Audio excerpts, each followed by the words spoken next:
module system, and what is event loop.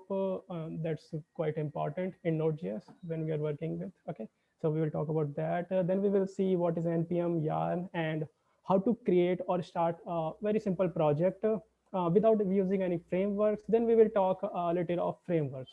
Okay, those topics I will be covering. And then there will be another set of topics: asynchronous programming, asynchronous IO, some essential core modules, and how to write test cases in Node.js. And those will be covered by Anuj. Okay, so I will start with my topics. Introduction.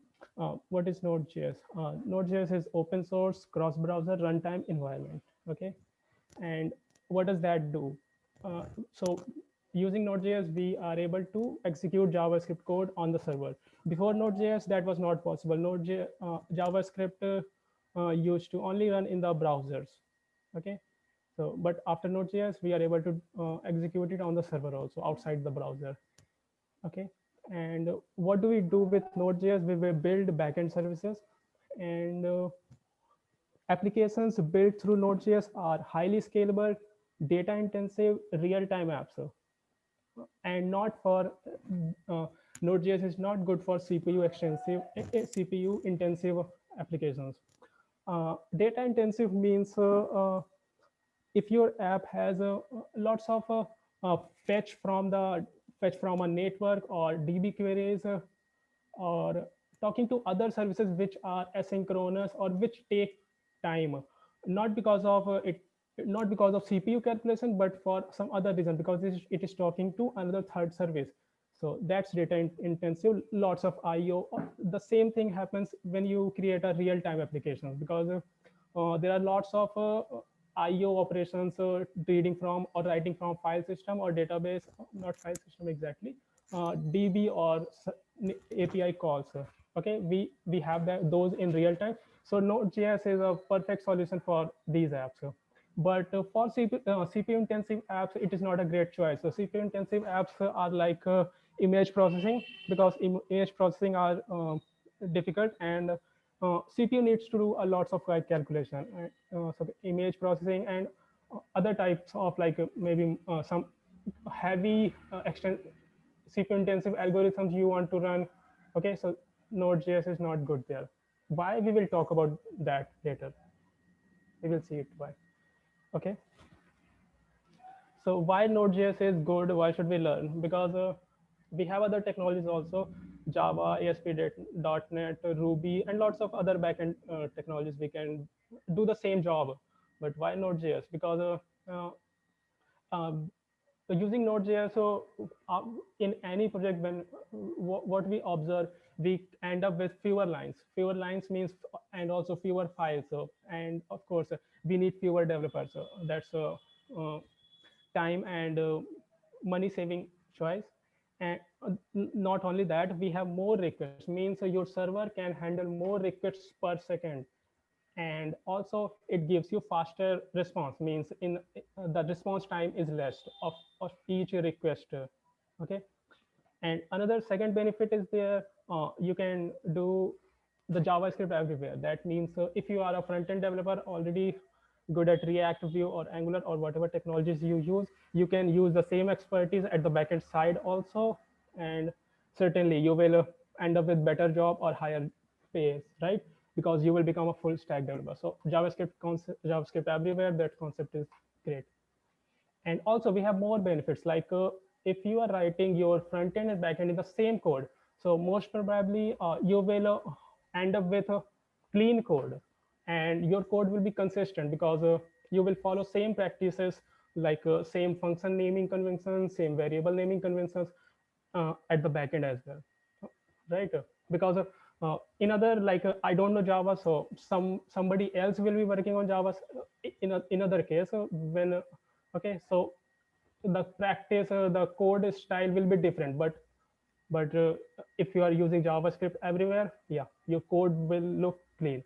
F is front end, B is back end, the short form I wrote. Okay, and one more benefit is a benefit of using Node.js is you can use the latest ECMAScript standards. And why? Because For example, if you are developing some front-end application, then you have to take care of the browser, like what browsers are end user using.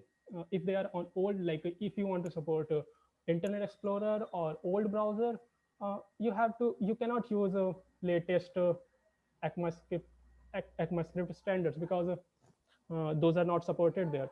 But that is not case when you are using Node.js. Why? Because your code is not going to run in the browser, it is going to run at the server. So you are in full control of which version of JavaScript or ECMAScript to use, right? So you can go with the latest one, and what's the benefit again? The latest one will have a pretty nice, cool language features, right? Okay. The next point, many open source libraries. Yeah, really lots of.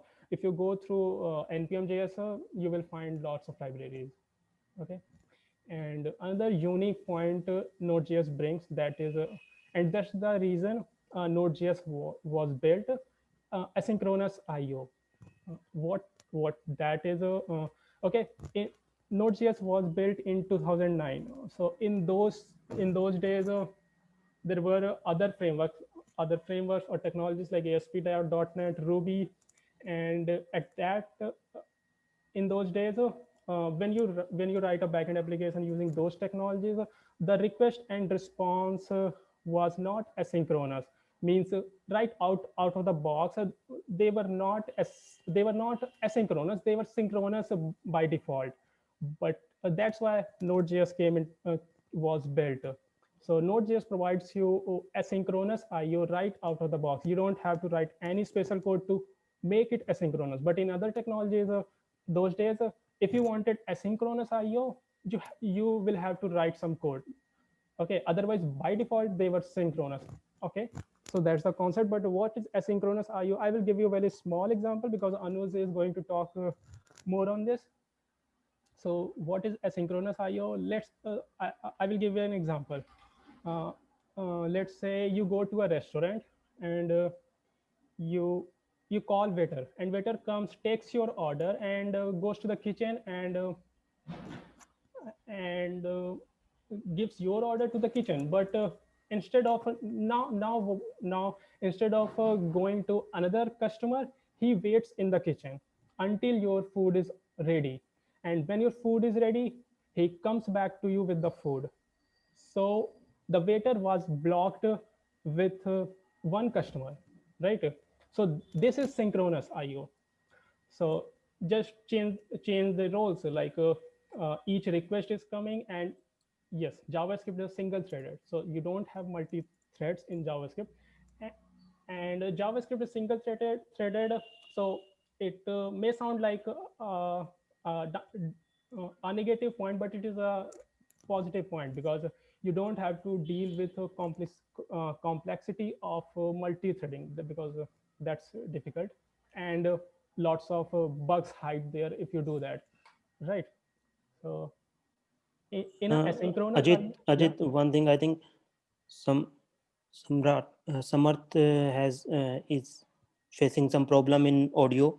So is the audio is correct for others, or there might be something in speaker or headphone? Okay. There might be some issue So hello on that everyone. side. Was I Is audible it okay for? perfectly? For me, it is okay. Great. Okay, Thanks. okay. Thank you.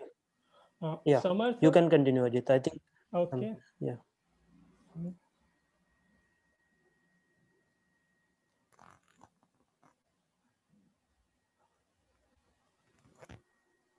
So I was here. Asynchronous IO. So I gave you an example of asynchronous IO. So synchronous IO will be just opposite. Like you go to a restaurant, you order your food, the waiter takes your order and orders goes to the kitchen, but he doesn't wait until the cooking is done. So he's ready right after giving your order to the kitchen. He's ready to take next order so that he can serve other clients. Okay, so he goes to other clients.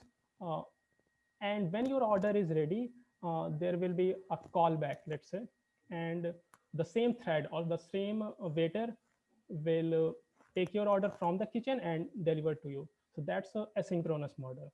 Okay, and that comes right out of the box with Node.js. You don't have to write any code. You don't have to worry about like if it is synchronous or asynchronous or synchronous. The only thing you have to keep in mind with Node.js is you have only single thread.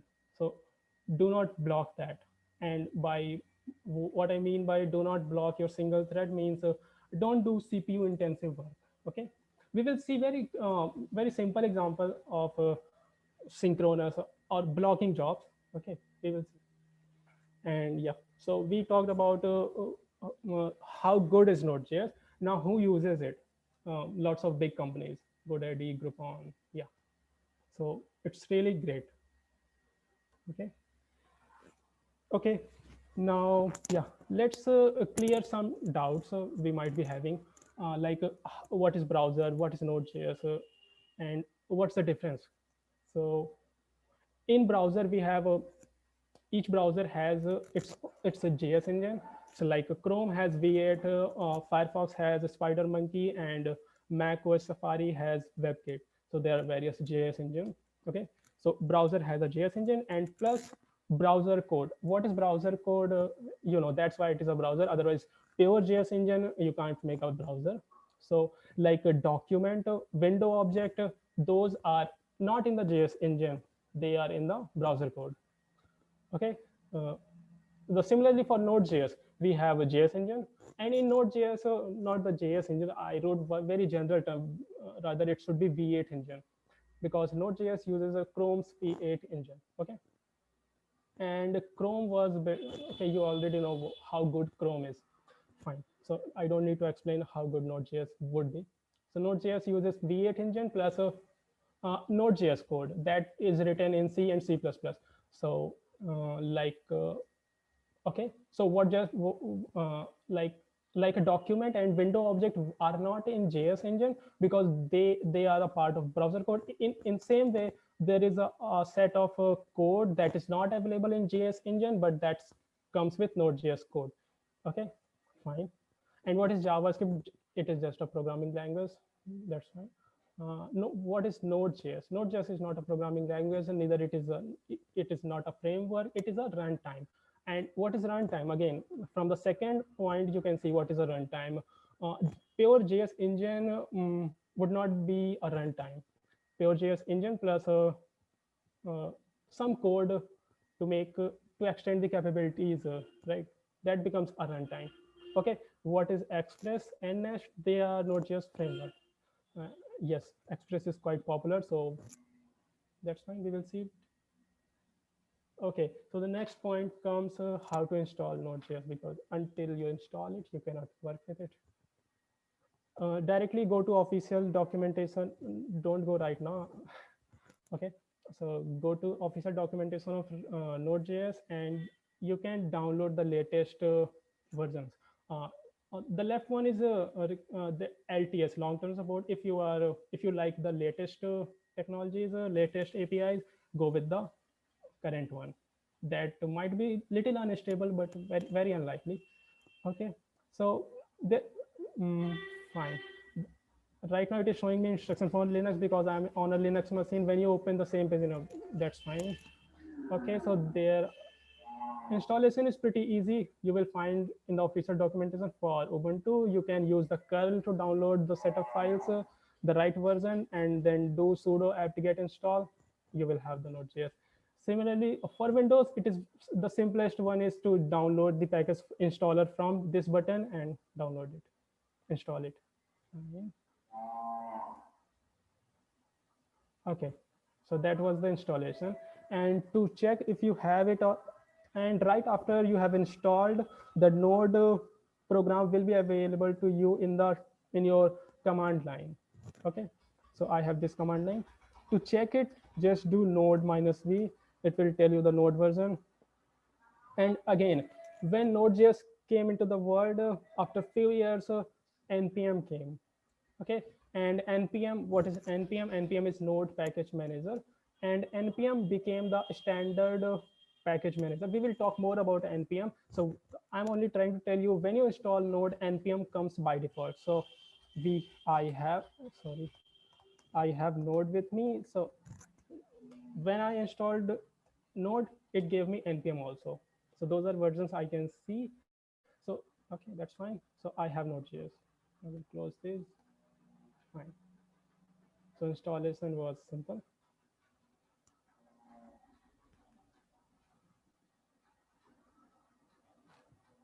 Okay, let's see some programs in the Node.js. This is not that one.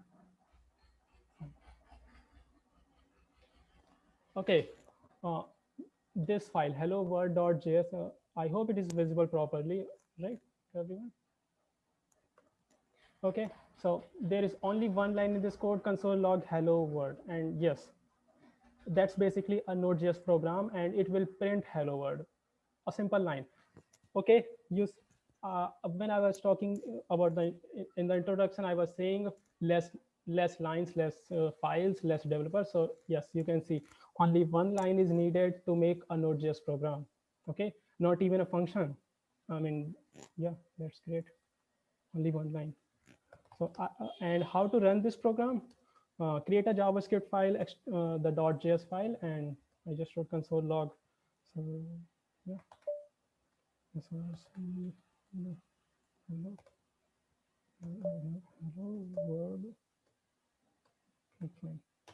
Okay, console log. It is printed here. Hello world, right? Everybody can see it. This one, hello world. Okay, that was very simple example. Let's move to more complex example. We created a function, and okay, yeah, this may not look like a function to you, but yes, it is. This arrow function came with ECMAScript 6 ES6. Okay, so yes, arrow functions came, and yes, I'm using a latest version of Node.js. So yes, I can use this arrow function. So foo is okay. This part is a function, and it is assigned to foo, and foo has been called in at line number 3. So again, it will print the same thing, hello world. Fine. I'm not running it. It is quite obvious. And what is this? Okay. So hello world 2, then there is hello world 3. This looks complex, but it is not complex. So first of all, what is this? This is IP. What is IP? Immediately invoked functional expression. Okay, just ignore this line. It is just a const name, a variable, name variable, and there is a function variable.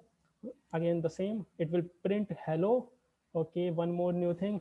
This is called template string in JavaScript. This again came with latest ES versions. So it works like that. To put a variable inside the template string, you use dollar and curly braces and the variable name. So again, very simple. So if I run this program, the console, I will see hello John. That's fine. Now what these lines are doing, if you observe it carefully, it is declaring a function as well as immediately calling it. And this function has no name. Like this function has a foo, its name, but this function has no name. So that's why it is called immediately invoked, because it will be invoked immediately right after the declaration functional expression, and it has no name. So what's the benefit? I mean, why do this? First of all, uh, there are benefits like nobody else can call it this function because it doesn't have a name. So it will be called only once when the file is loaded.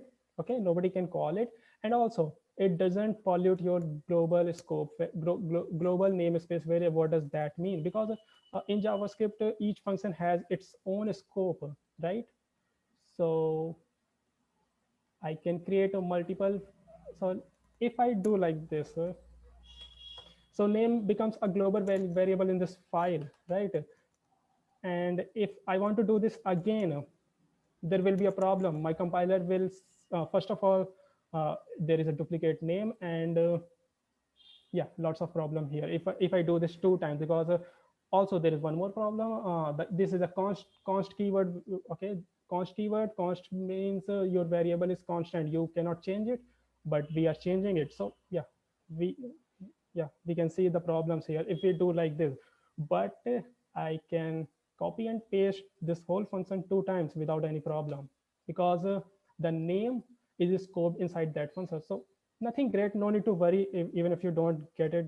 It is okay. I will run this program, hello world 3, that uses IFE, and it works just a fancy way to write hello world, but it is just a hello world, nothing complex, right? So I will close the hello words.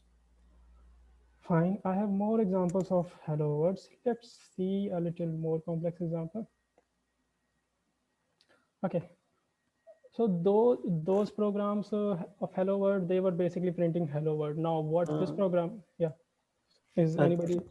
yes, Ajit. So, are you showing this right now, or you just will give some idea about the modules and all, and then you can show this example? I think Fine, audience yeah, will not able to understand this, how what is right, happening right, here. right. Let me go Yeah, through other topics, yeah, then we will.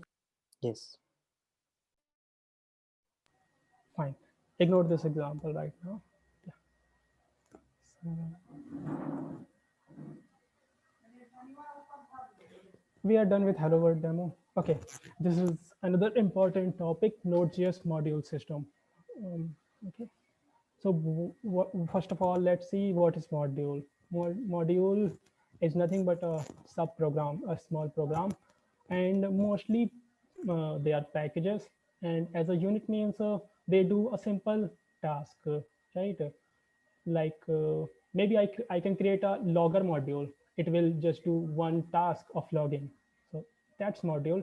And Node.js module system uses CommonJS module system. CommonJS module system, okay, that's fine. You can read more about it. Okay, and in Node.js, the third point, each file becomes a separate module. So in the previous examples, you saw that I wrote few files. So even this is a module. It doesn't look like a module, like we didn't do anything, how it became a module, right? But it is a module. I will explain you later in a minute. So each file is a separate module. And yes, so, okay, let's read about this. First, when you declare a module, it is all of its I mean, yeah, I said when you declare a module, by the way, even when you don't declare a module, it is automatically a module. So all of its members are private. So each file has its own scope because each file in Node.js becomes a separate module, even if you don't do anything. So all of its members, like variables or functions or methods, they are private. But we can make it public. Public means we can share it with other modules so that other modules can import and reuse the features I wrote in one file. Okay. And when importing another module, we use require keyword, and require keyword comes from CommonJS module system. It was there. Okay. Now the question, how each file becomes a module? Uh, it is done by module.js wrapper function. Okay, so Node.js module wrapper function. Okay, let's see that.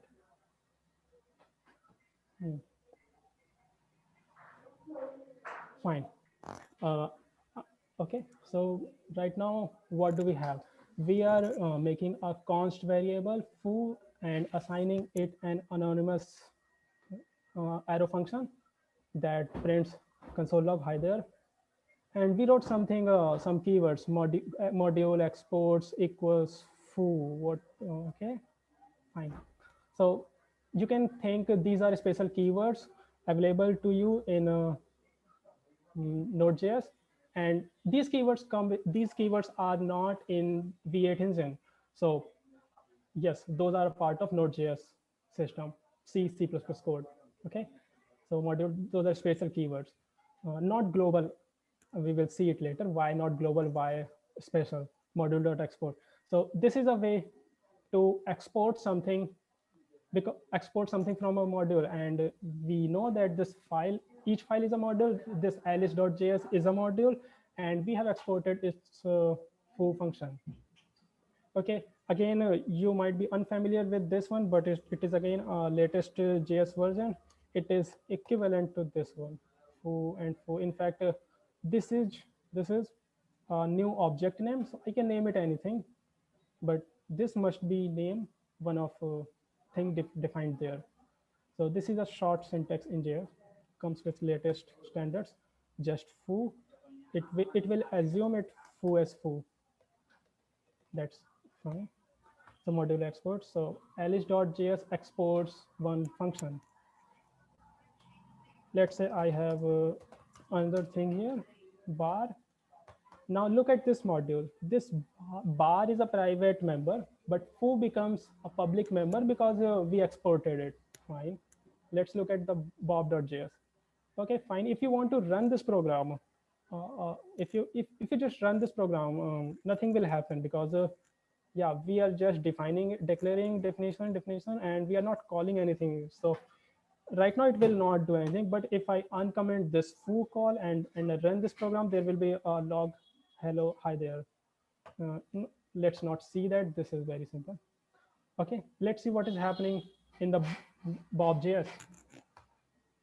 Okay, so we are using require keyword. It comes from CommonJS module we talked in the slide. So this is how you import, and inside this function there is one argument, that is the path, which module you want to load. So I want to load Alice, which is present in the current directory. So dot keyword. Otherwise, you can have you can load modules from any directory. Okay, fine. So I'm loading Alice, which is present in the current directory, and I'm naming it a variable Alice. And Alice has, we exported foo, so Alice will have dot foo, means one property that is foo, and we are calling it. So yes, it will print hi there, and hi there is defined in the Alice. Let's see this. We will run bob.js. Node module, bob.js, hi there. Fine. So this is how you create a module. Means not create, modules are created automatically. This is how you export a module member, because module members are by default private. That's how you make them public. In fact, you can, yeah, I can also do this. Now bar is also exported there. Okay, fine. So we have seen what is fine. Let's move to Charlie. What is in the Charlie? Fine. Yeah. So we have seen everything. What is module? CommonJS module. We talked. Module wrapper function. What is that? This function is it wraps your code automatically by Node.js. This function makes each file a module. This is that function, and this function looks like this. And you don't have to write this function because Node.js does this for you. So again, if you look at its syntax, it is basically an IC, right?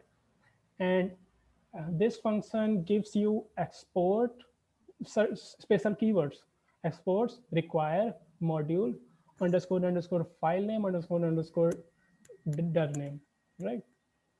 So one more thing you can note here, these keywords, these are variables or keywords, they are not global. They are local for this file or for this module. That's why I was calling them special keywords, right? So basically, let's say if it was not there, you had this. So Node.js converts this into this. This goes away. So for Node.js, it looks like this. Fine. But yes, you don't have to do this manually. You just ignore it. Let's not delete it. We will uncomment this. Fine. Now, yes. Okay, what is this? Name foo, hello John, foo has been called. That's fine. Then line number 14, it is printing module. Module is not defined anywhere, but it is a special keyword. It comes through module wrapper function. So we can print all of those variables and see what is there. But let's just print a module. What is that? So the file is Charlie. Okay, so yes, this hello John is coming from the foo function. I'm just checking, am I audible properly? Yes. Great, thank you. So we have hello John printed, and this is the module variable. It looks Okay, it has ID. We don't need to understand everything here. You see this exports keyword, export property of the module system. It is right now it is empty object, this module, because we did not export anything. And in the Bob example, in the Alice example, we were doing exactly the same thing. We were export is empty. We were assigning it some variable. Okay, so this module wrapper function us enables us to export properties from our modules. Let's move on. Okay, that is very important topic in Node.js. Event loop. What is event loop? Okay, event loop is very important topic. Why it is important topic? Because of this, we are able to do asynchronous IO, or all the asynchrony comes with this concept, with this thing, event loop. It is very simple. Uh, each programming language here has its own call stack, right? So even the JS, this box, the call stack, this stack comes with a JS engine. Okay, so assume another box here, and it that is JS engine. JS engine means let's say in terms of Node, it is V8. So V8 has two major things. One is call stack. The other thing is a heap, but heap is not that important. Heap is just memory management. That's no need to talk about that. So heap we are ignoring. We are showing only call stack that comes from the V8, and then we have some APIs. Those are Node.js APIs. Those brings some special keywords to Node.js. Okay, like okay, when we are if you think this picture in terms of browser, it is very similar. There are some web APIs like a document keyword, window keyword, but let's move to Node.js. So here it is some Node.js Node.js code which brings special keywords and special features. Okay, there is call stack, and call stack, what call stack is, all of you must be knowing what is stack. Last in, first out. Last in, first out. Yeah. So you push from the top and also pop from the top, right? Fine, that's a stack and some APIs. And then there is something, a queue, event queue. Fine. And this circle is a event loop. Its job is to do something. We will see what it does. Fine. First of all, to understand it, we need to understand a call stack. Let's see some example of call stack.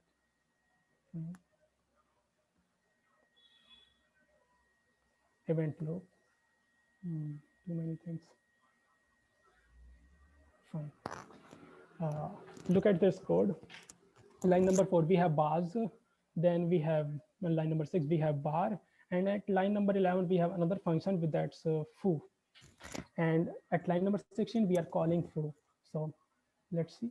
We are calling foo. Foo is printing something, and then it is calling bar. Bar is again printing something, its name, and bar is calling bars, and bars is doing nothing, only printing bars.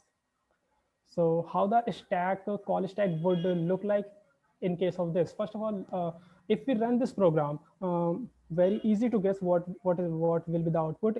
The output will be foo, then bar, so bar, then bars. No asynchronous thing here. Everything is synchronous. So foo, bar, and bars. So call stack. Yes, you should see the call stack. Let's see it. I think I have a link. So I have written the comment, this is synchronous, and so it involves only call stack. It doesn't go to callback queue, event queue, or any other API. This tool is built for browser, but it is the call stack is common for both, right? So that's why we are looking at this mainly to understand call stack. Okay.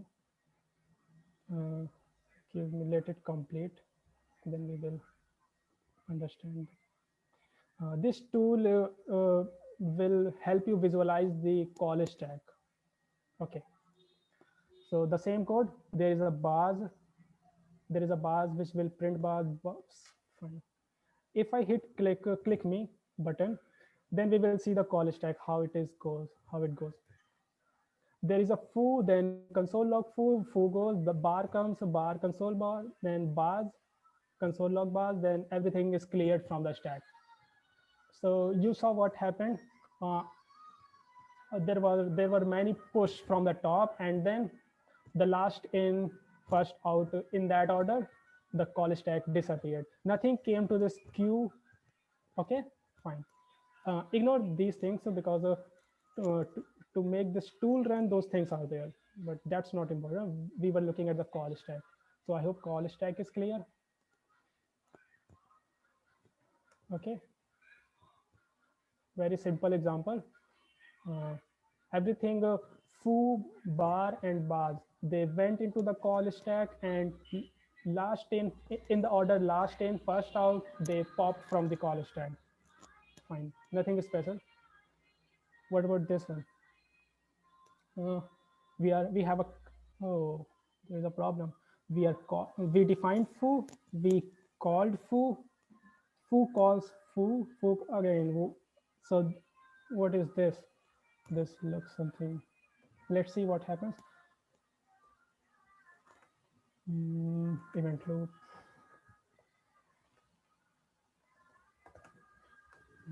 Event loop. EL. What's 1.2? 1.2.js. So many times, and it was a Stack Overflow error, right? Maximum call stack size exceeded. This counter is telling you just 10,354 it allowed, but after that it threw an error called Stack Overflow. So you can imagine what was happening here. I'm not going to put that example here, but it just overflew. Too many calls in the stack, right? Let's move to another example. So what is here? Even our last example, it was synchronous, nothing as asynchronous. Okay, and yeah, fine. Look at this example. What is this? This is synchronous, and this for loop is doing nothing, but it is taking CPU time. So very simple example of CPU intensive work, right? So that's why, because we are doing CPU intensive work, we are blocking our thread. And yes, only call stack is involved here, because nothing asynchronous or nothing call, no callbacks. So let's think how this stack would look like.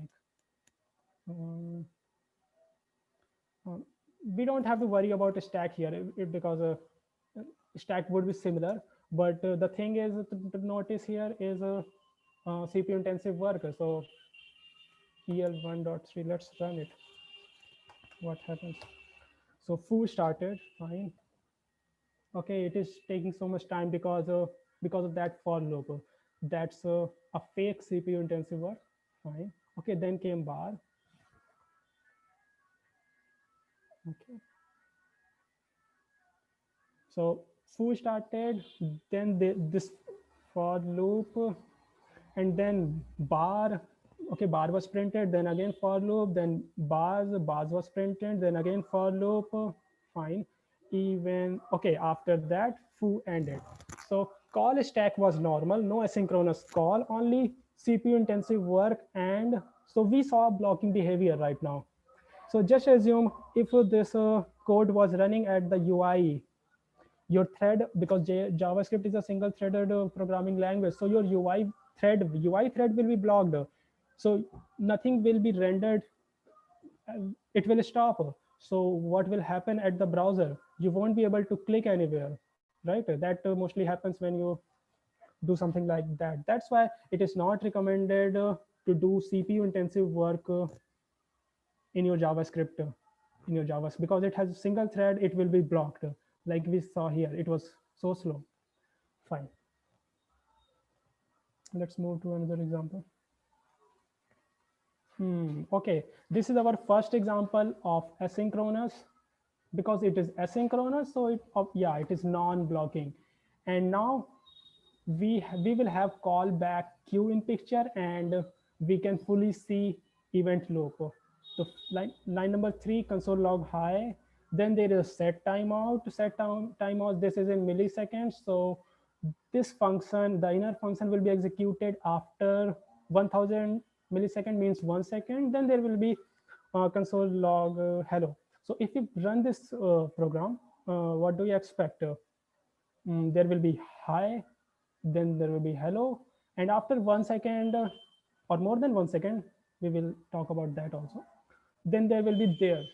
Let's run it. EL1.4. Okay, hi, hello, and there. So hi, hello, and there. Yeah, it is very obvious. Okay, what happened? Because did you see what just happened? Means this statement was waiting for 1 second, but it didn't block your thread. So if it is at UI, you are able to click your buttons, right? Or if it is at Node.js,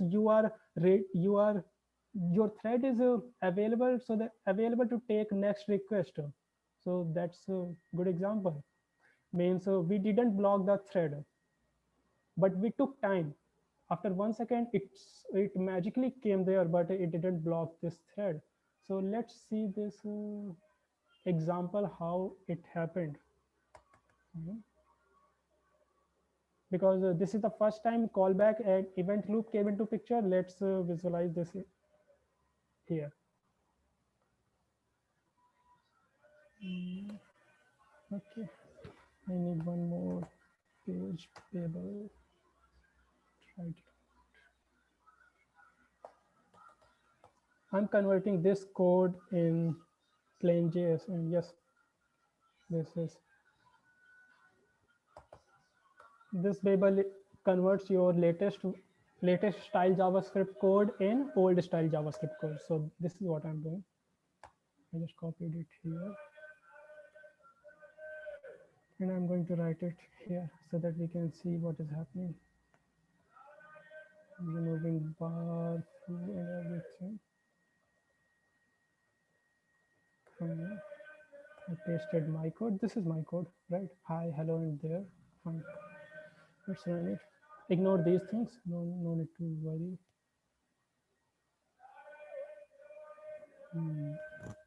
Fine.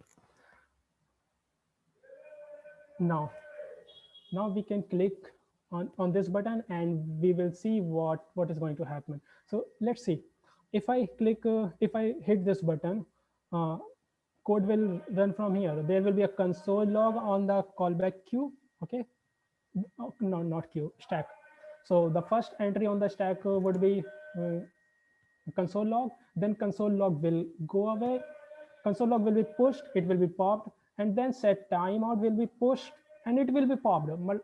It will not be popped there. It will be popped into the web APIs. That's a special thing. So set time, because set timeout is not available in V8 code. This comes with the web APIs or at the Node.js APIs. So after console log, the second entry would be set timeout, and it will be popped this side into the web APIs. And okay, and the stack will be clear because it will be popped. So the third line number 7, the console log hello will be on the stack, and hello will be printed. And yes, there's something waiting, set timeout.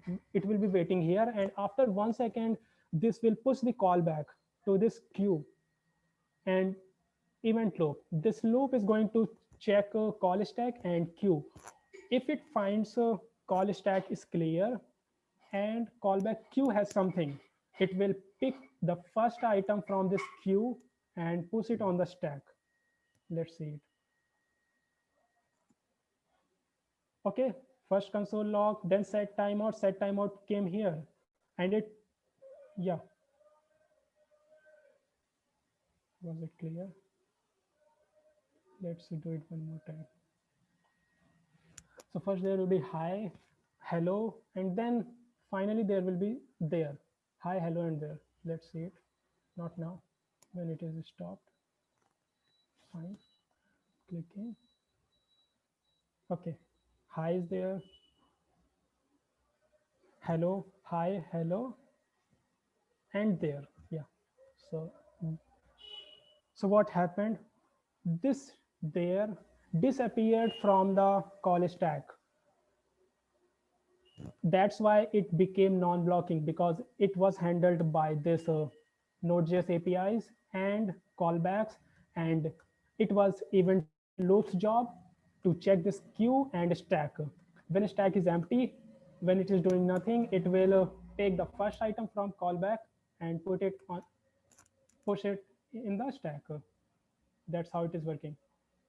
Okay, in the previous example where we had the for loop of so many times, so what happened when for loop came to stack, it was not popped anywhere. It stayed there. It stayed there and did its job. That was counting so many times. That's why it became blocking. But it was not blocking because we had set timeout, the special APIs of Node.js. Okay, and they did some magic. That's great. Right. Okay, let's move to another example 5. What is this? Okay, this is another interesting example. Uh, it is again asynchronous. Why? Because we have set timeout keyword. So asynchronous becomes non-blocking.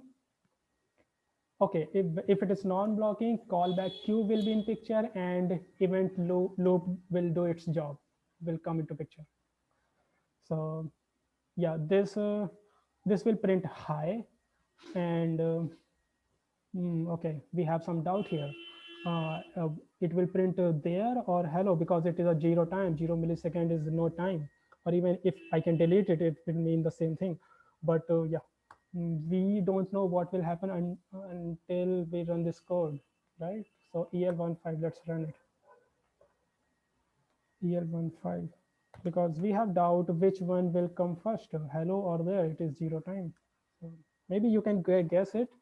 Let's see what happens. The same as earlier, hi, hello, and there. So what happened? Even if it is zero time, it came at the last. Okay, so again, yeah, this is something special. Hi, hello, and there. So, okay, let me tell you what happened. Hi came here, okay, hi came here, then set timeout came here, but set timeout, because it is a special keyword, it went to this part, it was popped there, and it has 0 seconds, so quickly it came to callback queue. That's and callback queue, it was put here, and the third line, because as soon as the set timeout was gone, the next code was on the stack, that's hello. So an event loop cannot push anything from the callback queue until the stack is clear. So stack was executing hello. So that's how, okay, let's see it. Means this 0 will behavior will be similar, nothing special. Even when the time is 0, the there will appear at the last. Ignore these things. This is setup. Now I'm going to run it.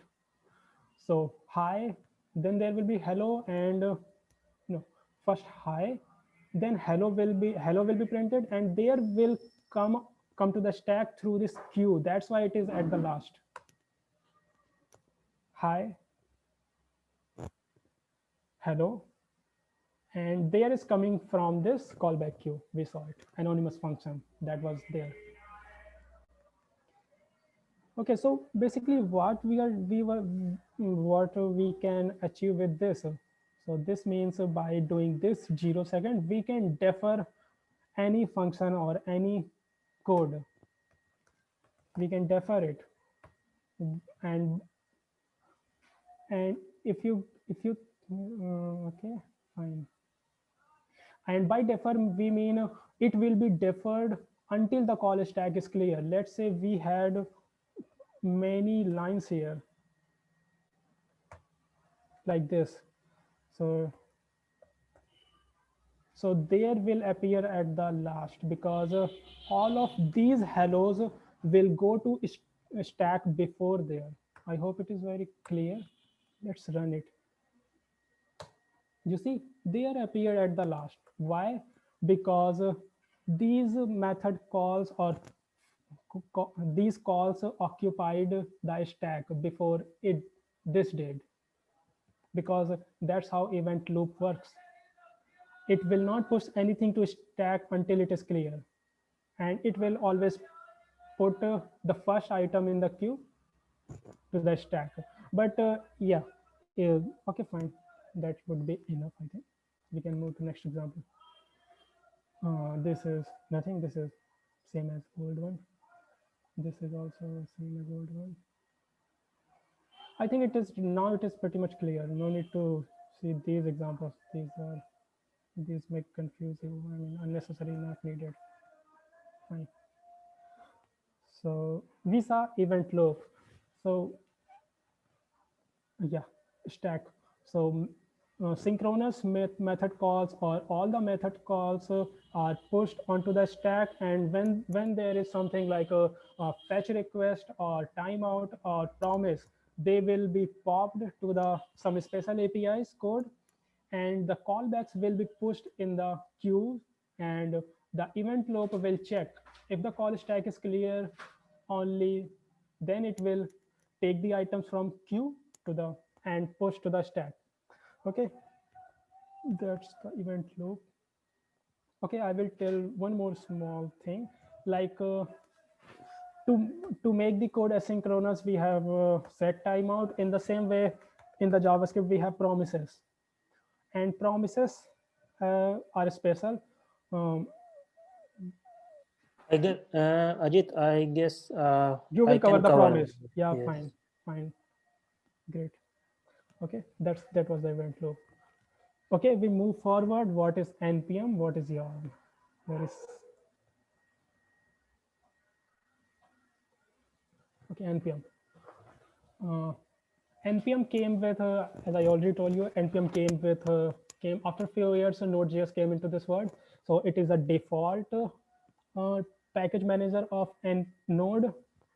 npm, you can download and manage dependencies. Now, what are dependencies? If you are wondering, like third-party modules, they are dependencies. I showed, I talked about modules, right? So each file is a module. You can create your own modules, or if you are if you don't means instead of creating your own modules, you can download third-party open source modules from and from the cloud npm.js registry. So that's why you can download and manage those dependencies or third-party modules. You can use npm. Fine. This tool npm is not only for backend projects, they are also used in front-end JavaScript projects like React or Angular. You must have seen npm.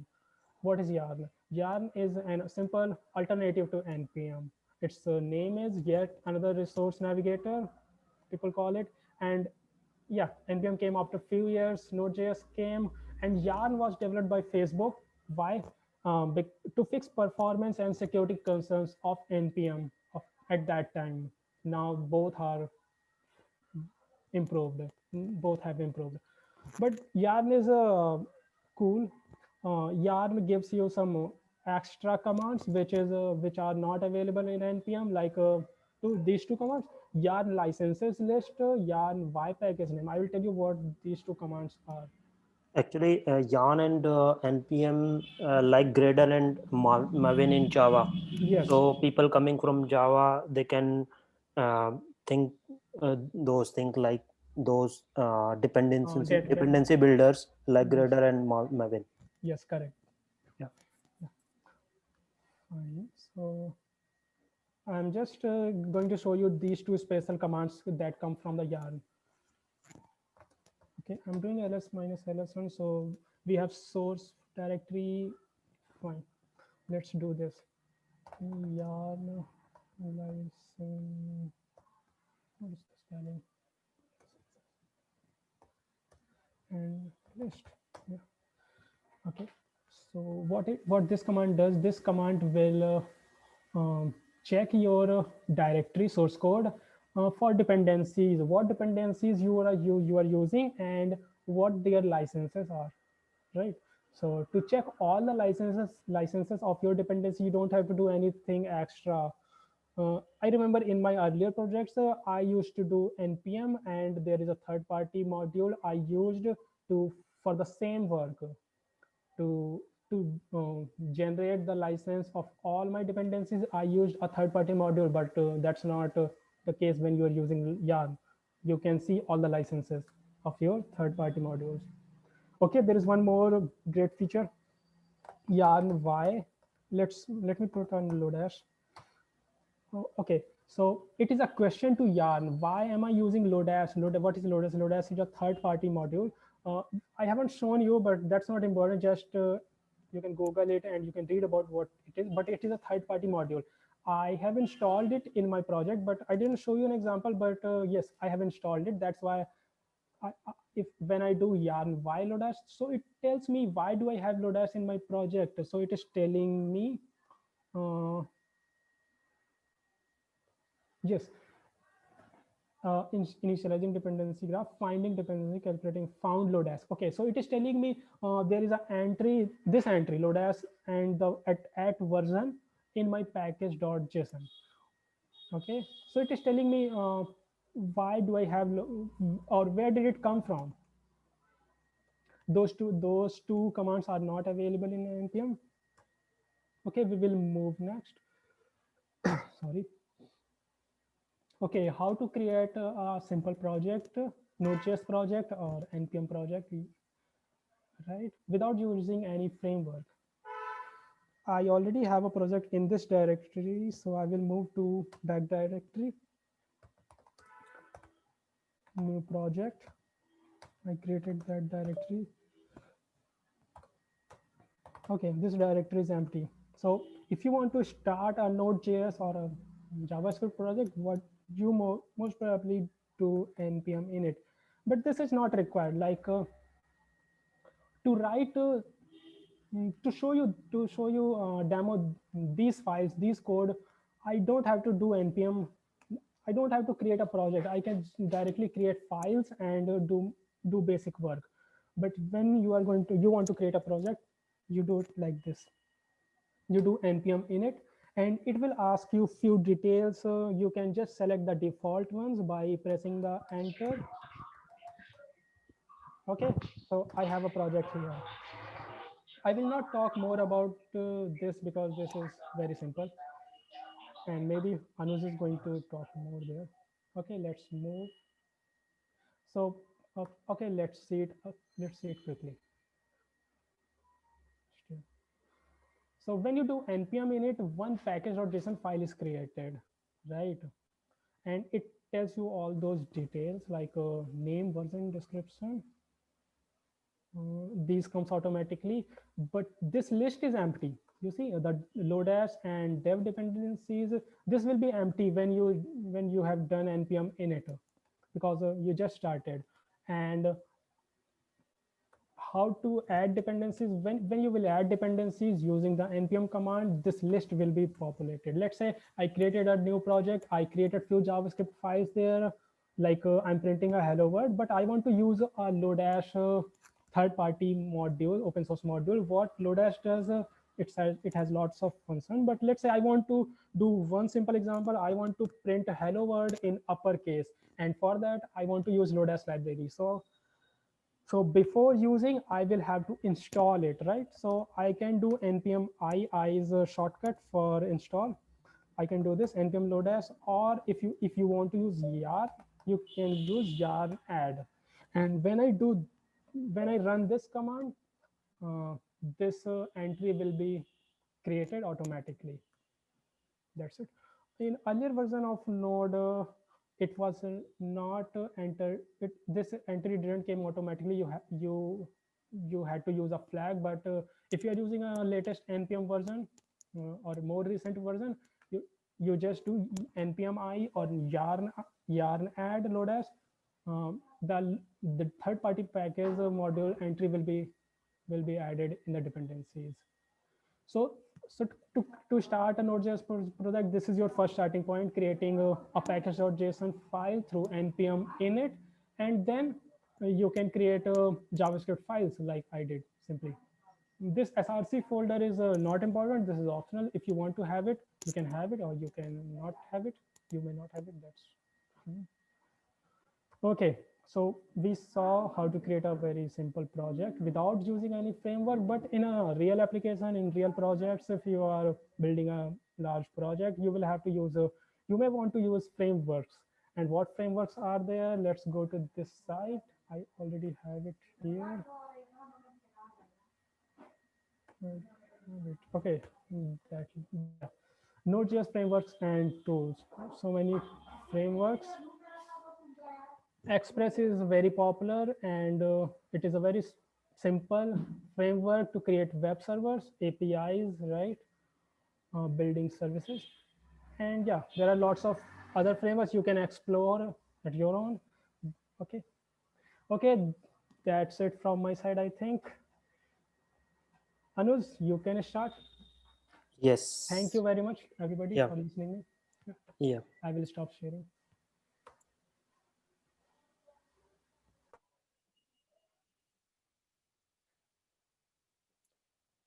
Let me know if you are able to see my screen. Yes, we can see it. Okay. So hello again, everyone. Thanks, Ajit, for explaining the basic structure of Node.js.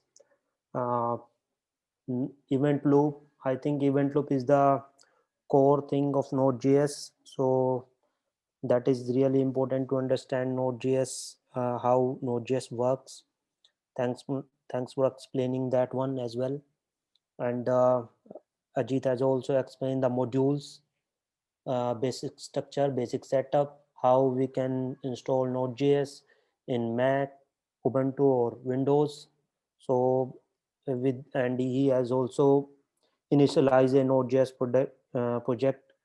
So it means basic things has been done. Now we will go through some more topics related to Node.js, and in those topics I will cover asynchronous programming.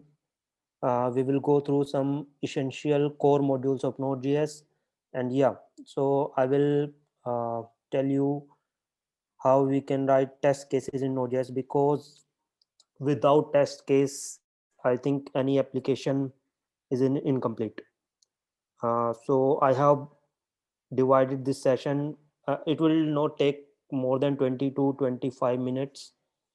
I have divided it into two parts. One is I will just explain few concepts to you, and then I will give few examples so that you can use those concepts while we are while you people go in application development in Node.js. So let's start. First is asynchronous programming. So as you know, most of the programming language are synchronous in nature, and some provide a way to manage asynchronicity. Like in Java, if we see, we have threads to manage the asynchronicity. We create a thread, we uh, do a task into the thread, and then uh, response has been returned to the main thread from the child thread. So in that way we uh, achieve this asynchronous nature in Java. In the same way, we have few libraries in C, C hash, PHP, etc., other language. But here we are using JavaScript, as and JavaScript synchronous by default and is single threaded.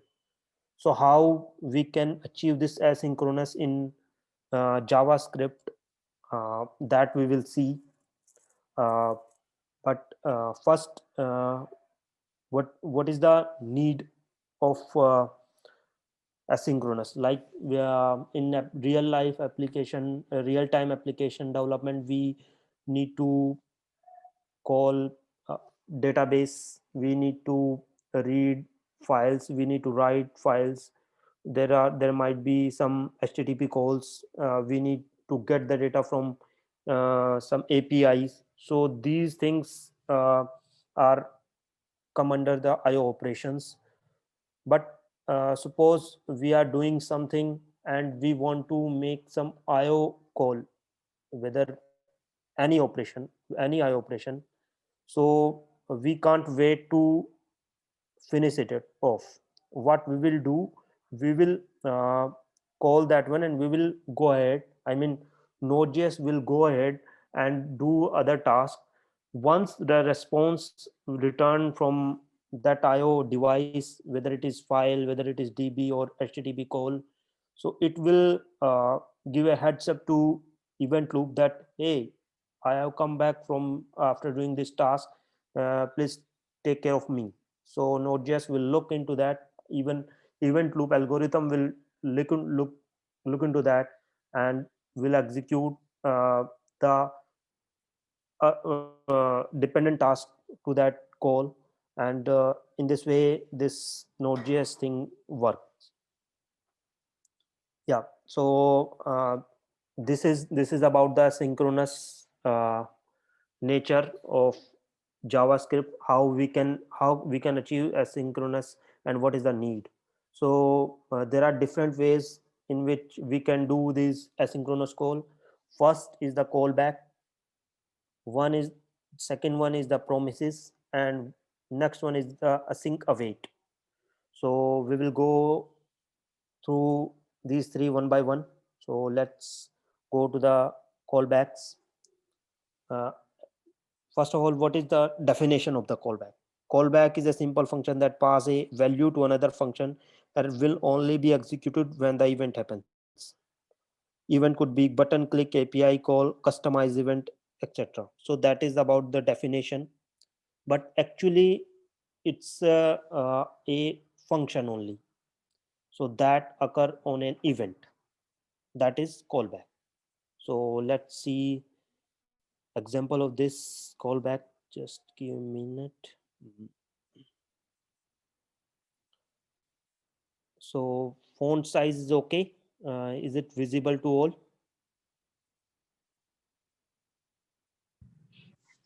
Yes. Okay.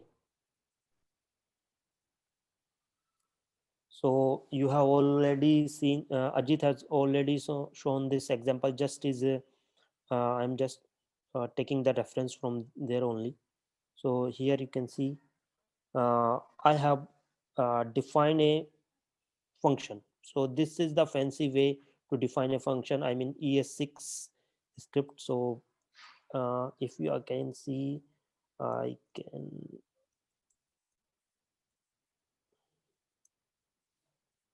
So this is actually way we define the function in JavaScript. This is the ES6 way. This is the uh, regular way we define the function in, it is CB1. So those are same. So what is I am doing here? I am just putting a set timeout, and I am passing this callback function in this set time function, and I am giving 4 seconds of timeout. So it means this function, I am just want to execute this function after 4 seconds. So it might execute after 4 seconds, or it may take longer. So this is the minimum time. This is not the exact time. This is the minimum time it should wait.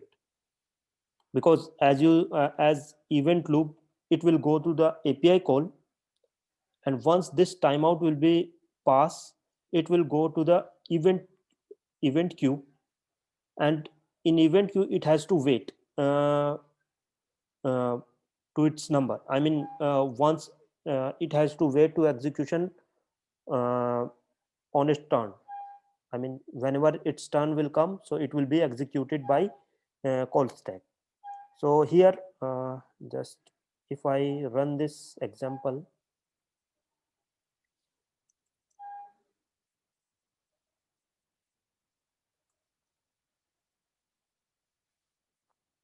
one, two, three, four, yeah. So here, this one. So what is happening here? So first execution will be started here.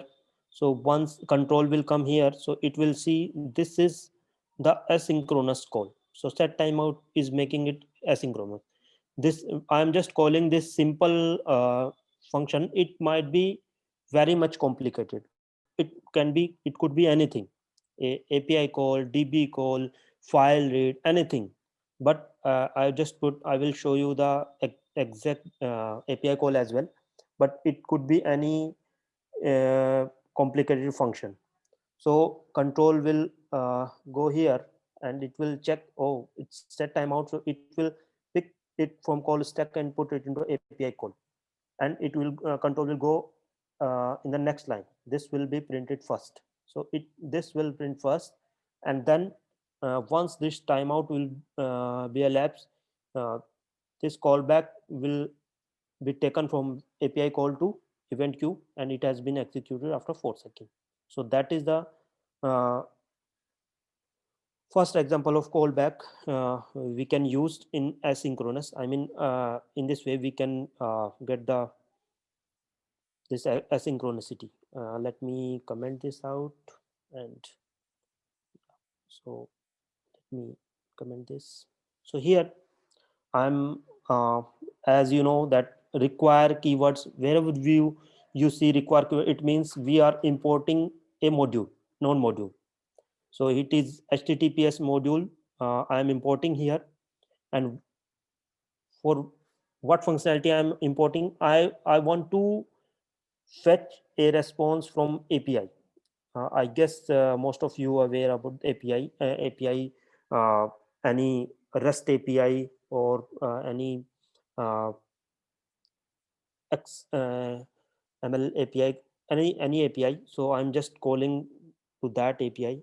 And what I am doing after, once we get the call from API, so that is a asynchronous, I am passing this anonymous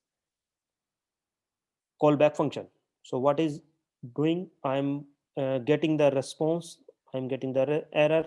If I get some error, so I will print this console log, and if I am getting a response on the response data, so I am printing that data. So let's check this out, how that works. So not, so you can see this is asynchronous. It will go, it will trigger that, it will try to call that API, and once this API return a response, this callback will be executed. But before that, what we have other things to do, like this will print task, so there might be some other code. So then in this way callback works. So that is about callback. So let's go to next slide. One is, that is, so callbacks are great for simple case, as we are doing simple API call or simple set timeout. But what happen if I am trying to do another asynchronous job here, and uh, there is another might be nested API calls. After I get response from one API, I want to put some request parameter from that API into the another API, and in the same way I'm going to one step down. I mean, there might be nested API called nested asynchronous call. In that case, the let me see, let me show you how this code will look like if I basically get one second, this way, xyz dot get this one. Here I have callback function, then again I have qr dot get one second, anyway, one second.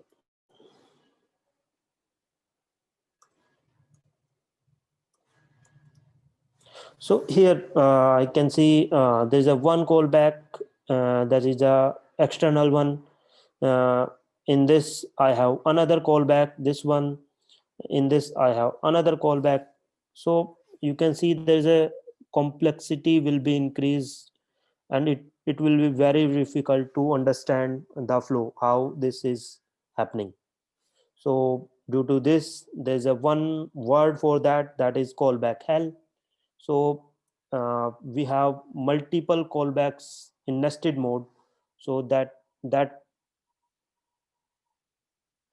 is the callback hell. Problem will be occurred. So functionality wise it will not be different, but to understand the code, the complexity will be more, and it will be very hard to understand the code if we write more uh, callbacks. I mean nested callbacks. To avoid that, we have next thing by which we can achieve this asynchronous nature in JavaScript. One is the promises. So what is promise? Actually, promise is a object which will return something in future,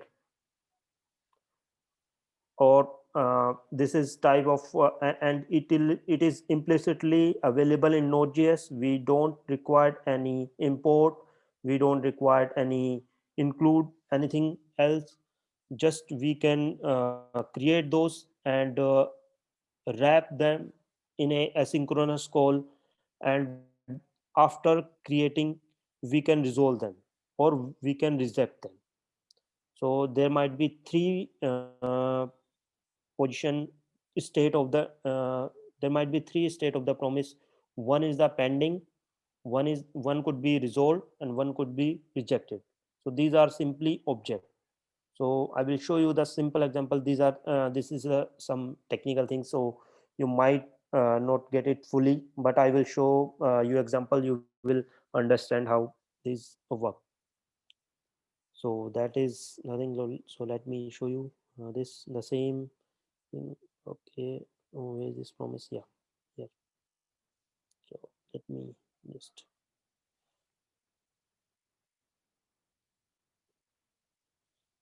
so here you can see this is the simple way.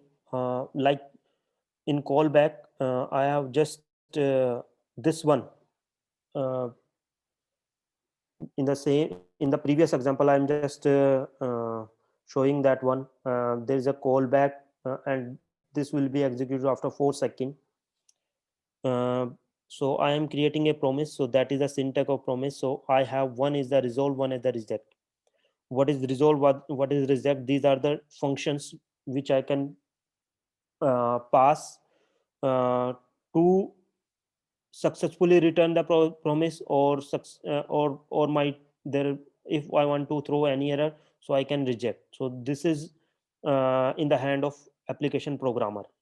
So like uh, so first let's resolve it, how it works, let we will see. So I am returning a promise. It will be resolved after 4 seconds, and once it will resolve, what I want to do, I want to just print this hello callback, or hello why callback, hello world. Yeah, and here we can pass any here we can pass any string, any object, which we will get here a response. And if I want to print this response,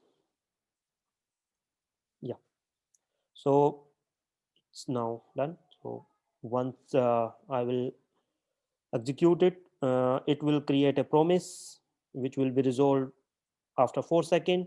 Once promise has been resolved, I am sending some resolve data to next function, or you can next step.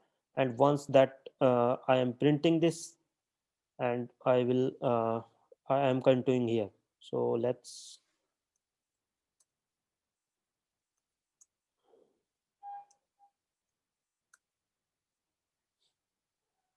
1 2 3 4, yeah. So first after 4 seconds, so you have seen that this resolve has been printed after 4 seconds. So I am just putting here then. So this is, it means once the promise is resolved, so it will go to this block, this callback function, or you can say this is the next step once it will perform after resolving this promise. So this response which we have written here will be printed here, and then hello world. So this is promise resolving. So if I reject it, so suppose you are fetching something from API, you are reading some file which don't have permission to read, so there might be error case as well. So what you should do in that case, so you will reject that promise. So you will trigger reject, and once you reject it, it will not come to in then, it will go to in catch mode. So whatever you want to throw any error here, so you can put it here, and you will need to catch it here. So let's check that one. So promise will be rejected after 4 seconds. In the previous case, promise will be has been resolved in 4 seconds. So let's just on that one. So 1 2 3 4, yeah. Oh, okay. Okay, so I have just uh, so I'm just catching this one. So this one, there should be error. So whatever I am rejecting here, I am catching here, and I am printing here. So here you can see error, so it will be in catch flow. So in this way also you can do asynchronous call, whatever is uh, so if you can see this is running asynchronously, you can check here. Hey, this will be printed first. So let's check that out. So this will be printed first, yes, and it is it is waiting to promise to has been completed. So once this promise will be rejected, so it will be shown, it will be printed here. Okay, so that is about promise. I think that is also clear. Next is the uh, third, this is the third way, async await, by which we can achieve this asynchronous programming. So most of the time promise were introduced, promise remove the complexity in our code, but sometimes there are many more calls happen, and people coming from Java or other like C, I mean beginners face problem to understand the logic, how promise is working, how callback is working. So that's why async await is the uh, new way uh, by which we can perform asynchronous calls, and these are like same way we are doing in Java. I mean there is a no such of jumping of code that this line will be executed first and that line will be executed. So async await avoid those things. I mean this is also the way to reduce complexity in code and to achieve the asynchronous nature. And by my experience I am telling you about this, that uh, if you are in Node.js project development, so you will see this async await in each third or fourth line. So this is the importance of this async await. So it is heavily used in Node.js application development. So we are going to see example of this. Just give a minute.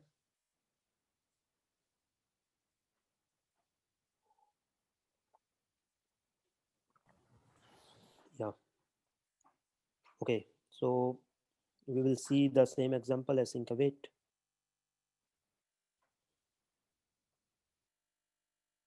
So first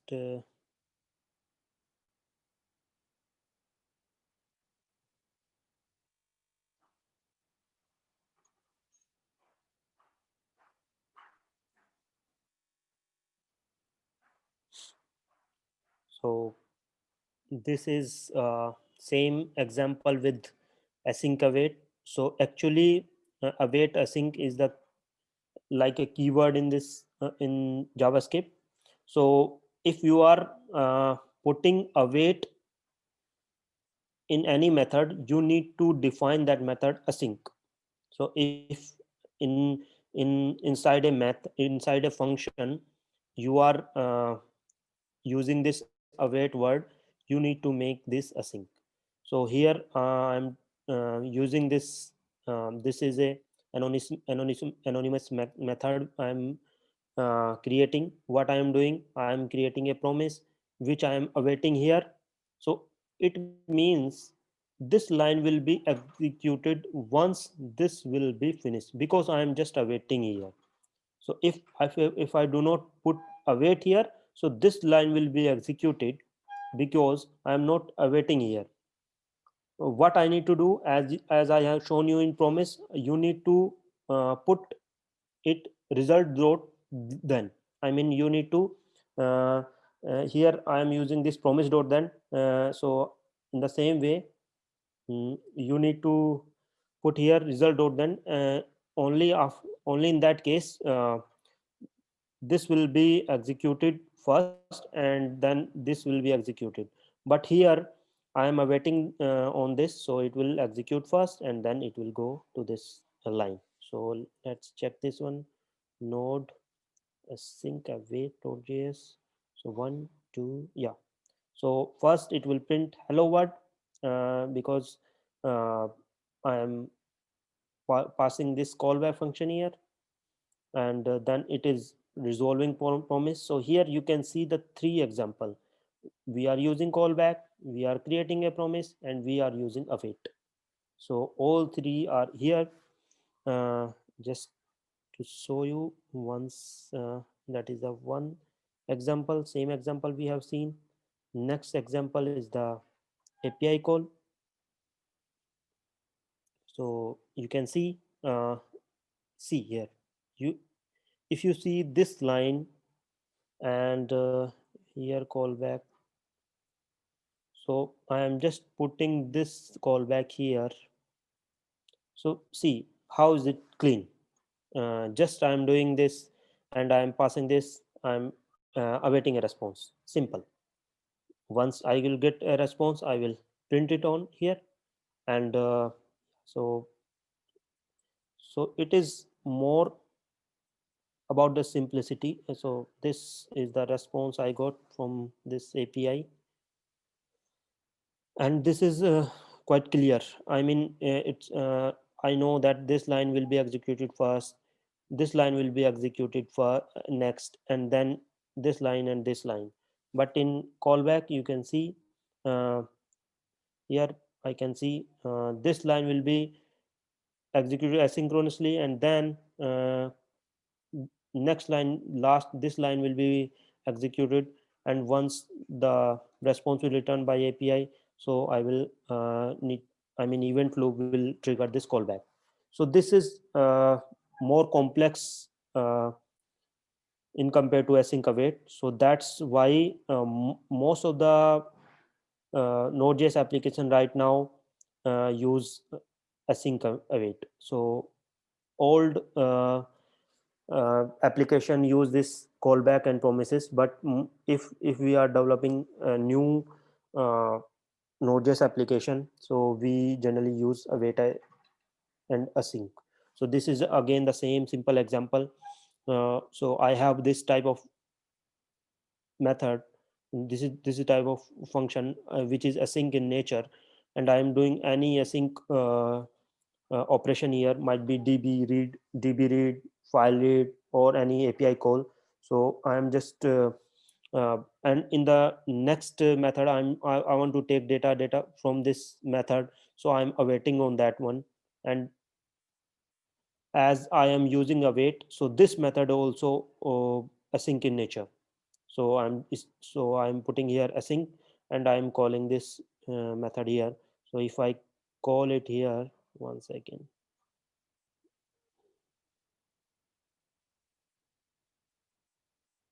So you can see this has been returned here. and I'm awaiting here. So that's why, and print once it will call, so I will fetch the data from this method and printing this. So in this way async await works. So uh, that is about async await. uh, just one thing is here in which most developer confuse. uh, I got also confused about this in the initial days of my Node.js development. Async function will always return a value. It makes sure that a promise is returned, and if it is not returned, then JavaScript automatically wraps in a promise which is resolved with its value. So suppose um, um, what it means. This is the async method, and it is returning a data, but it is not data. It is a promise. Actually, it has been wrapped in a promise.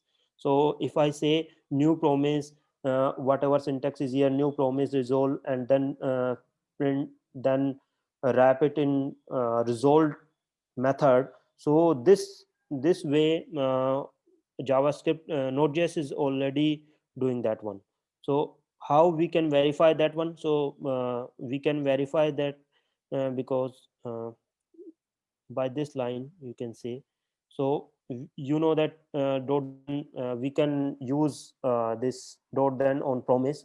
So if it is returning a promise, so it means dot then will work on that one, and promise chaining and all functionality what we can perform on that, uh, what we can perform on promise, we can uh, anyway perform those the returning data from the async method. So if I run that one, hello world one.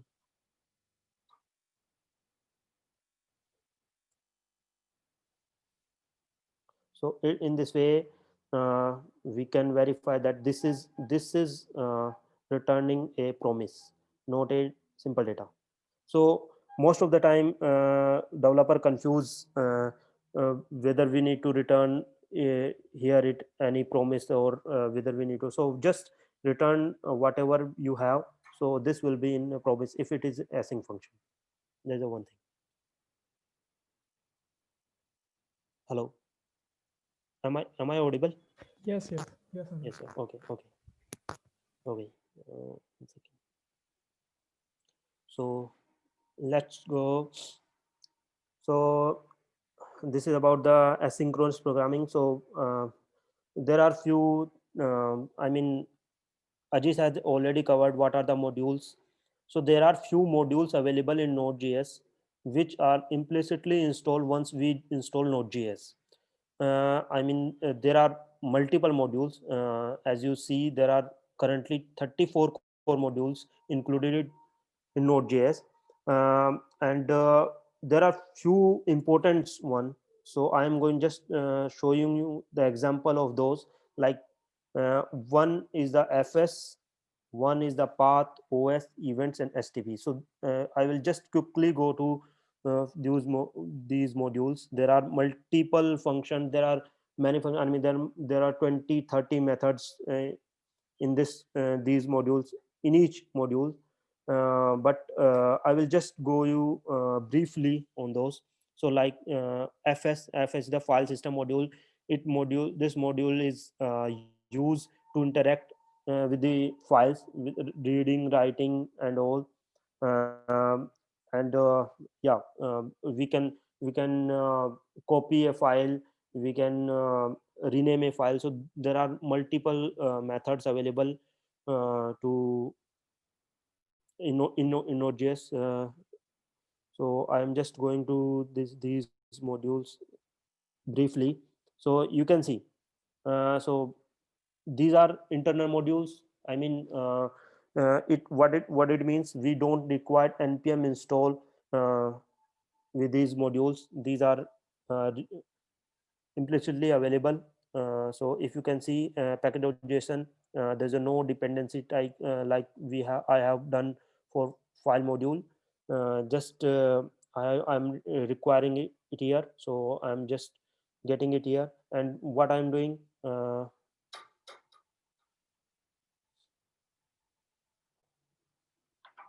so what I'm doing, I'm just reading a file. and in reading a file I'm passing this callback function. So what is demo.txt? I'm reading a demo.txt which have a simple plain txt file, and I'm passing this function. Once this is finished, after reading this uh, file, it will trigger this callback. What is I'm doing in this callback? I'm just printing this data. So it will simply print the content of this file. But before that, this is asynchronous call. That's why it will Node.js will not wait here. It will go to the next line and it will print this line. So this is the one thing. So it is this is the asynchronous calling of reading a file. And I will show you this file.js. Yeah, so you can see this will print it first and then the file content. Just one thing about this: all method in the module fs module are async in nature, but we can get sync nature, synchronize methods as well by adding sync. So if I add this sync with the fs file module method, those method will work as synchronized manner. So we can check that one. So this is I'm just wrapping try catch, and what I do, this is the read method. I'm just putting sync here, and I'm just reading this one. So now what it will be executed in synchronized manner. First this will execute it, then this will execute it, and then in the last this will be executed. So this will be printed last.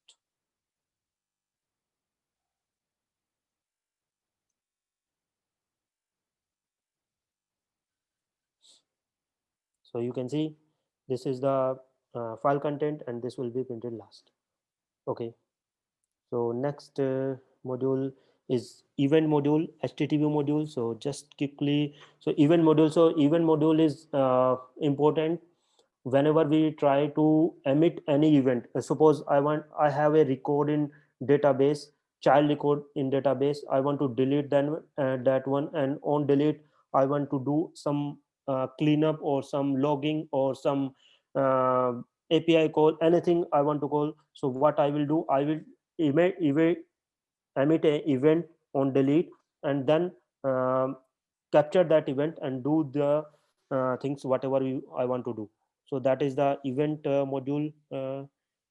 Let's check that one quickly. Mm.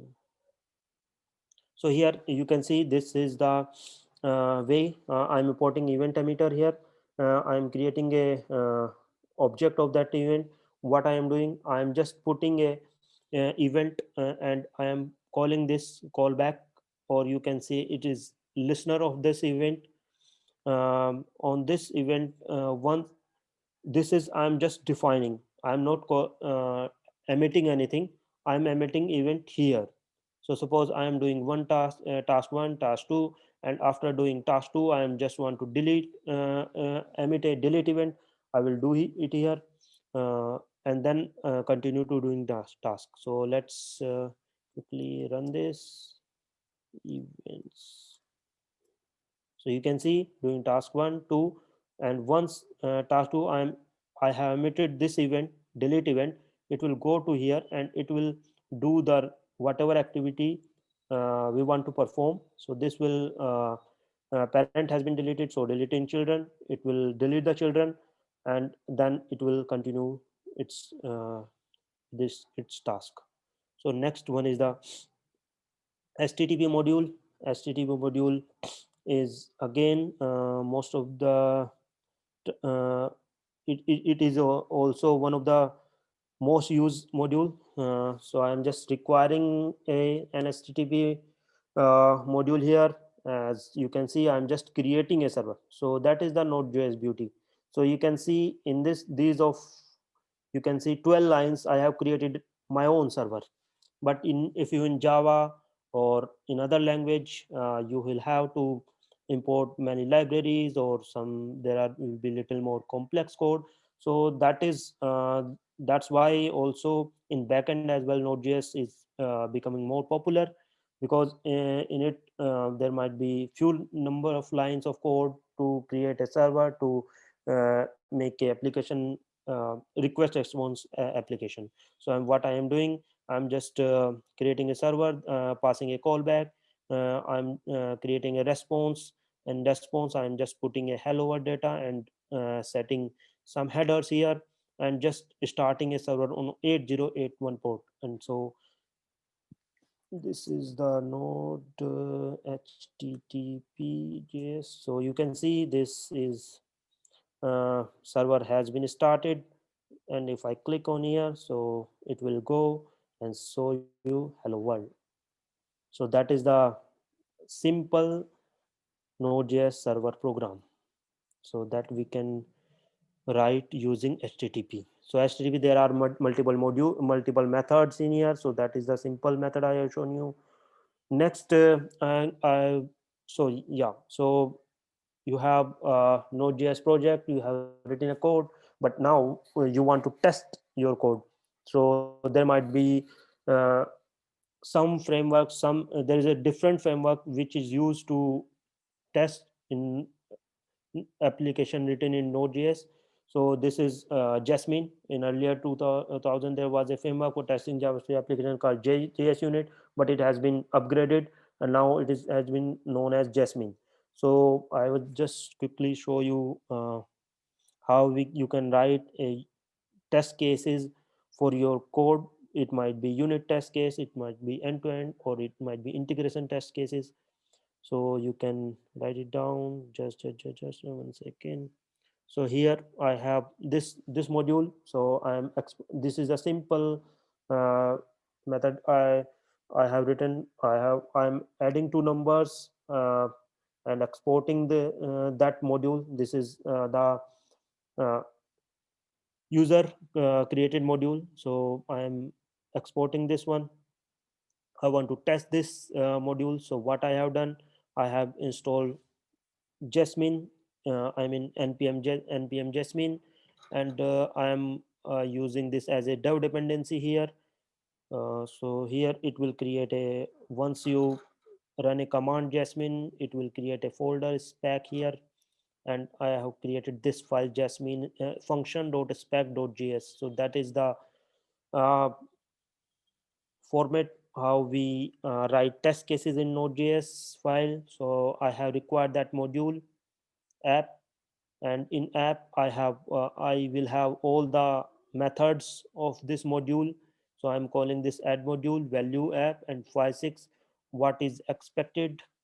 So expected should be 11. So control C. I'm just, so you can see there's a one test case and 0 failures. So if I change here 12, so it means this test case should be failed. So yeah, so this expected 11 to be 12. So that is the way you can write test case in Node.js. So Jasmine is excessively used in Node.js to write unit as well as end-to-end test cases. So yeah, that's it from my side. So now you can ask. So there are few things, as you know, this is the chapter 1 Node.js. So there are few things, I mean these are the few highlights which we will cover in the next section. uh, WebSocket in Node.js, how as I said that Node.js JavaScript is single threaded programming, how we can create threads for CPU intensive tasks, and how cluster mode works in Node.js. So these are the few topics which will be covered in uh, next session. So I'm just stop sharing. So if you have any question, any query, so let us know. Hi, Anuj.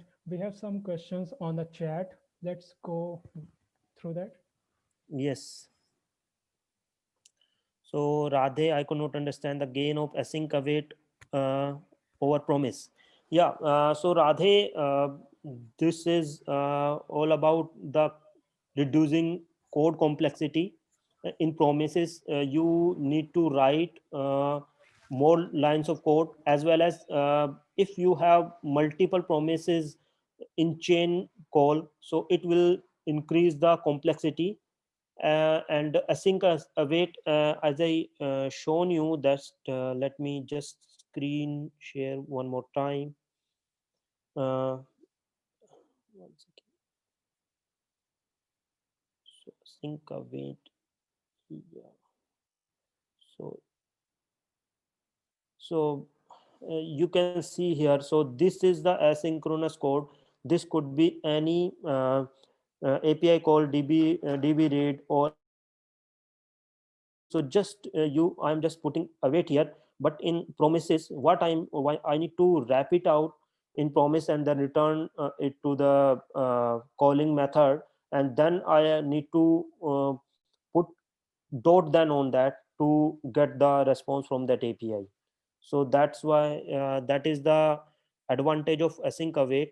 And yeah, so if you will go to in Node.js application development, so you will excessively see this async await. And uh, yeah, so there might be some promises call as well, there might be some callback as well, but async await you will see uh, more uses of async await. Is it answer your question, Radhe? Yeah, the if you say that it reduces the code complexity, so it would be nice if in the next meet you can just show it, because the current code you shown, it has even more complexity from the promise one. The promise one you just needed to do promise dot then just execute something else over the result. But for the async, we had a much more complicated code there. Uh, okay, so yeah, definitely. Just we can take next question, but I will show you the live example on that one, so you will Yeah, get the more it idea. doesn't need to be live. You can just take a example, and we Yeah. can do it on next meet. Okay, no problem. Yeah. Okay. Yes, recordings will be provided to everyone in the meetup page. Okay. And okay, there was another question from Radhe. Catch didn't print anything, so I think, is that clear or no? Yeah, I get it now. I think you have to throw some error to print in catch. Yes, yes, Uh, correct. no, actually, once you are in promise, whatever you doing in reject. So once you are doing promise dot then and then catch.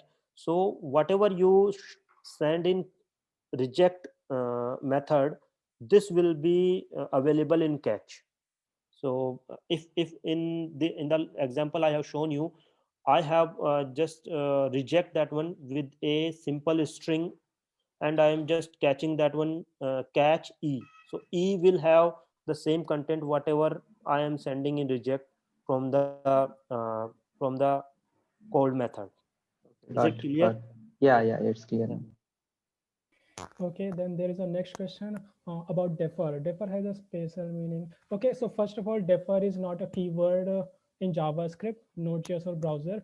Defer, I used defer keyword just to refer that concept, like defer to a later time, right?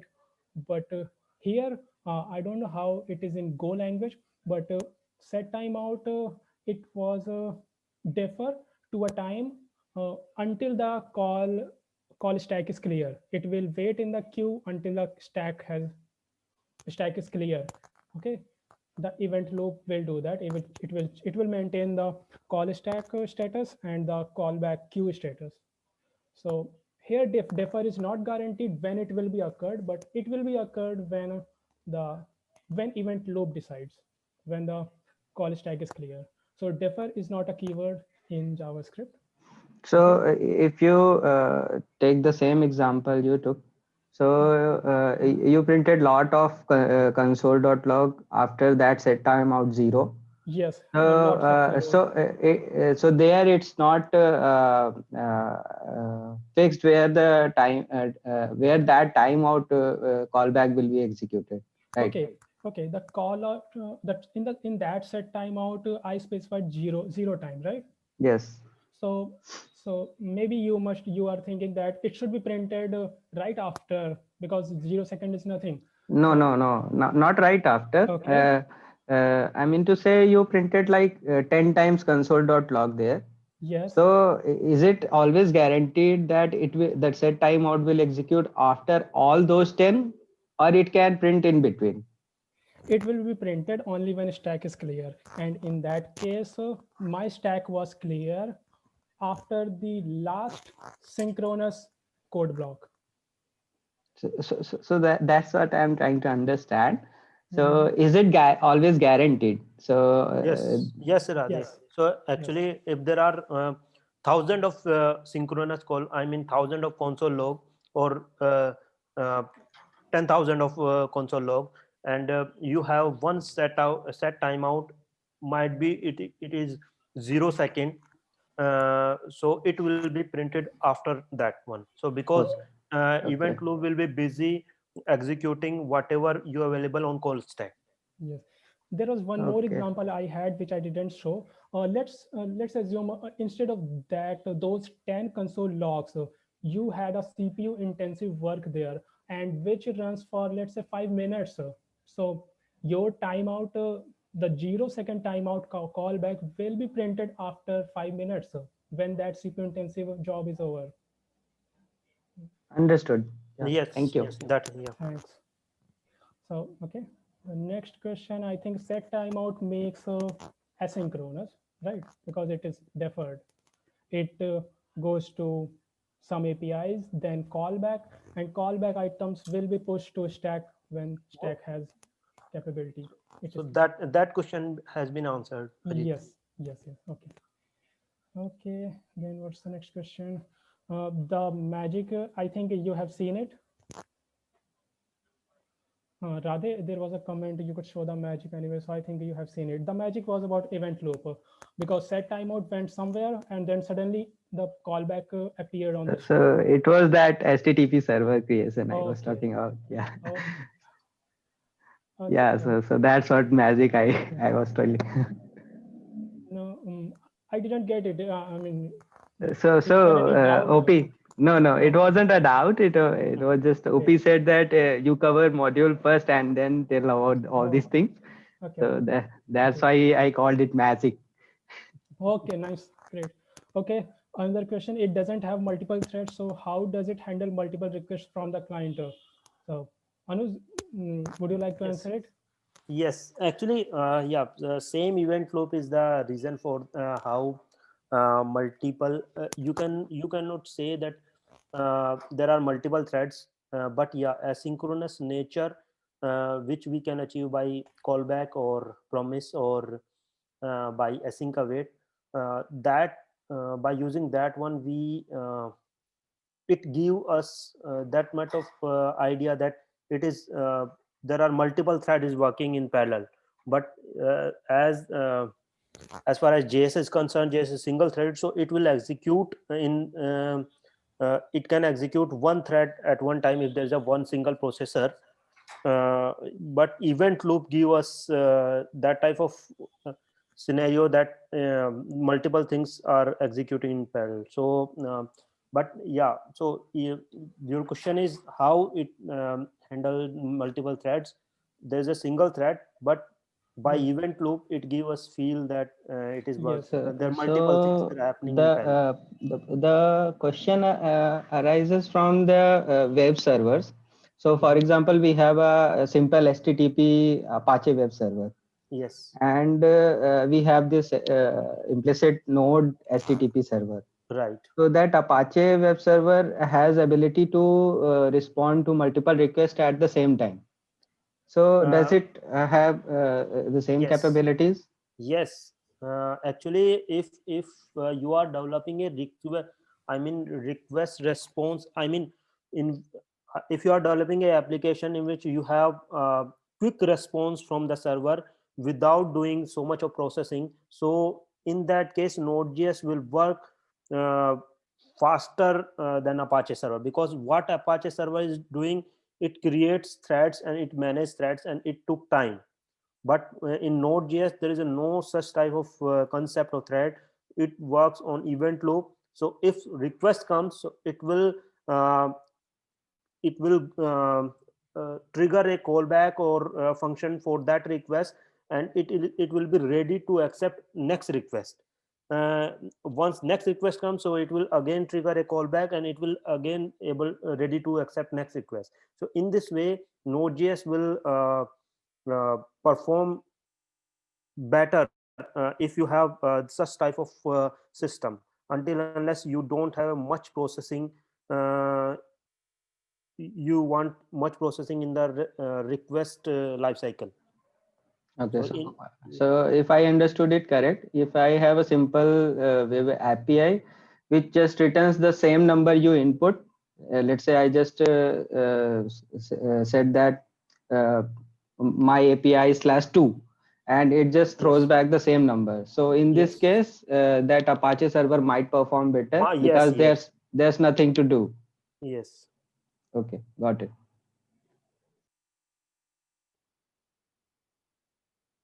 Any other question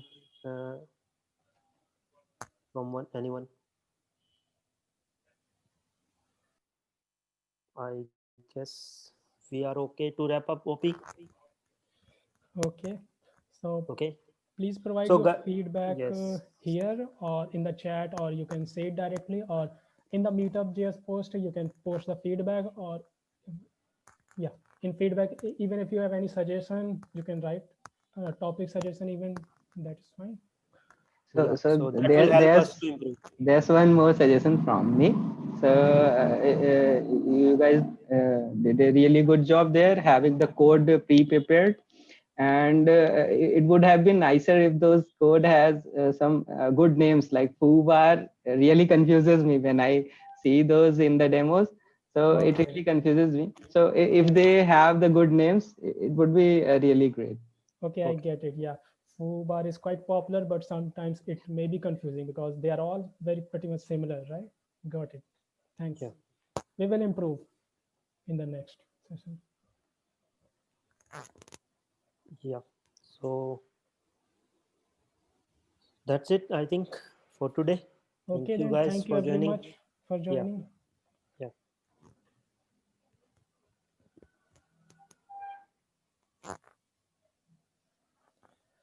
Okay, Anuj, what about recording? You can. यार recording तो ये मुझे लगता है cloud पे अपने आप upload हो जाएगा, क्लाउड पे चल रहा है तो अच्छा, उधर कोई बटन होगा शायद.